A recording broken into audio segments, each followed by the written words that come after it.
صلی اللہ علیہ وسلم من ستر عورت فیہ المسلم ستر اللہ عورتہ یوم القیامہ۔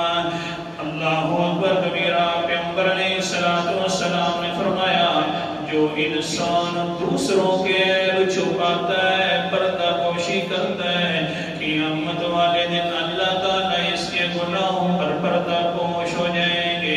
بلکہ آگے ایک روایت میں آتا ہے فی الدنیا والآخرہ، دنیا کے اندر بھی اللہ اس کے گناہوں کو چھپا کر رکھیں گے اور آخرت میں بھی گناہ چھپا کر رکھیں گے۔ آگے سن میرے بھائی، سنیے قرآن حدیث پاک کے الفاظ ہیں۔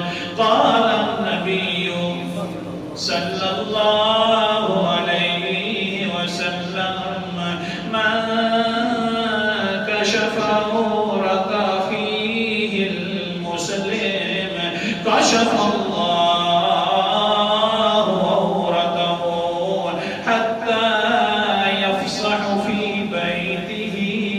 جس انسان نے دوسرے مسلمان کے عیب جا کر لوگوں کے سامنے ظاہر کرنا شروع کر دیے، اللہ تعالیٰ یہ اپنے گھروں کے اندر بھی بیٹھا ہوا انسان ہوگا تو اللہ اس کے عیب کو بھی لوگوں کے سامنے ظاہر کر دے گا۔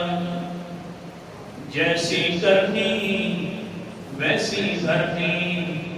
ہاں، اپنے لیے اگر اچھائی چاہتے ہیں نا، اپنے لیے یہ چاہتے ہیں کہ ہمارے عیب چھپے ہوئے رہ جائیں اور ہمارے گناہوں کا کسی کو پتہ نہ چلے، تو اس کو چاہیے کہ پھر دوسروں کے گناہوں کے اندر بھی زیادہ متلاشی نہ بن جائے۔